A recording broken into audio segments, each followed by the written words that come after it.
عارف رومی رحمۃ اللہ علیہ فرماتے ہیں کہ مثال دینے کے لیے بات سمجھاتے ہیں. فرماتے ہیں ایک شخص جنگل میں لکڑیاں کاٹنے جایا کرتا تھا تو شیر سے دوستی ہو گئی, یعنی ڈائریکٹ بادشاہ سے دوستی ہو گئی.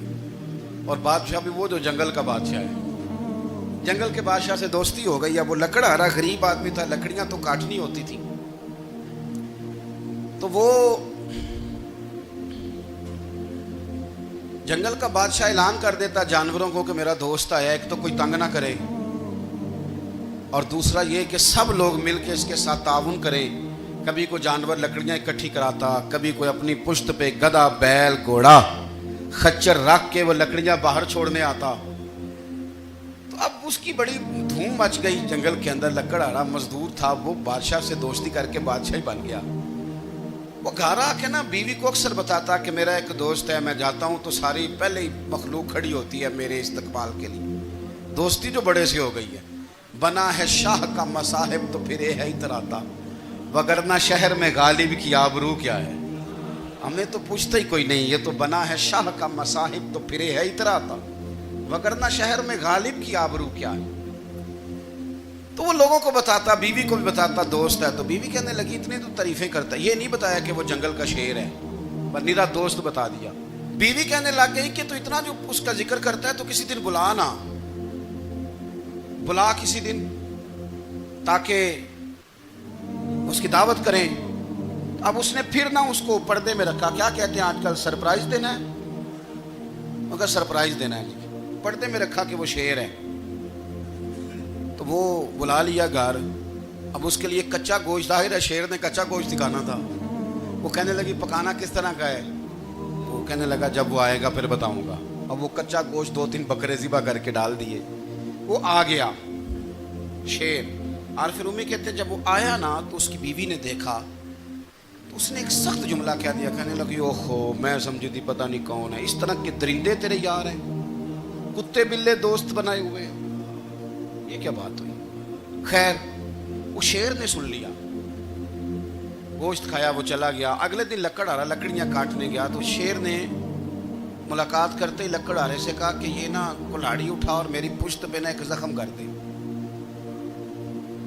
اس نے کہا نہیں میں یہ کام نہیں کرتا, تو میرا دوست ہے. اس نے کہا سن بھائی, میں نے پیار سے کہا ہے تو مان جا, ورنہ میں ہوں شیر, میں نے تجھ سے منوا ہی لینا ہے, میں کوئی تکلیف دوں گا مناسب نہیں, تو کر.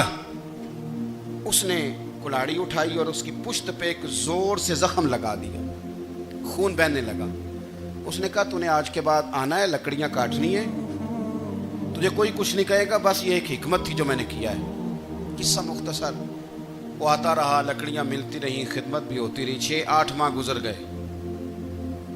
ایک دن شیر اس سے کہنے لگا یہ میرے ذرا بال اٹھا کے دیکھ, وہ جو تو نے زخم لگایا تھا وہ کہاں پہ ہے. اس نے وہ بال اٹھا کے دیکھا تو زخم ملا ہی نہیں, کئی جگہ پہ ٹٹولا کا یار یہاں تھا, یہاں تھا, یہاں تھا. شیر نے پھر کیا کمال ہی جملہ کہا. اس نے کہا کہ وہ جو کلاڑی کا زخم تو نے لگایا تھا نا وہ مکمل ہو گیا, لیکن تیری بیوی کا جو لہجہ تھا اور اس کی جو تلخی تھی وہ آج تک میرے ذہن میں موجود ہے, وہ ابھی بھی مجھے تکلیف دیتی ہے. بات سوچتا ہوں مجھے اس نے درندہ کہا, اس نے میرے بارے میں اتنے کچے اور کمزور اور سخت جملے کہے, تو وہ بات مجھے بھولتی, وہ آج بھی میرے ذہن میں اسی طرح گونجتی ہے. تلخ جملے جو اس نے کہے اور خوفناک جو انداز اس نے اختیار کیا, وہ بات مجھے کبھی بھی بھولتی. تو آپ کے لفظ لوگوں کو بھول جاتے ہیں, پر لہجہ یاد رہتا ہے اگر ہم اپنے لہجے پر تھوڑی توجہ ہی کر لیں. کچھ لوگ کہتے ہیں جی میرا جی روٹین ہی یہ ہے بات کرنے کی. تو یہ یاد رکھنا کسی وقت ایسا بھی ہوتا ہے کہ شیر کو سوا شیر مل جاتا ہے. پھر ایسا نہ ہو کہ آپ کی تلخی کی جواب میں کوئی اس طرح کی تلخی ہو کہ پھر آپ اس کو کبھی بھلا نہ سکیں. ہمارے ہاں نا یہ دور تیزیاں دکھانے کا دور ہے. کچھ لوگ ضرورت سے زیادہ تیزی دکھانے کی کوشش کرتے ہیں.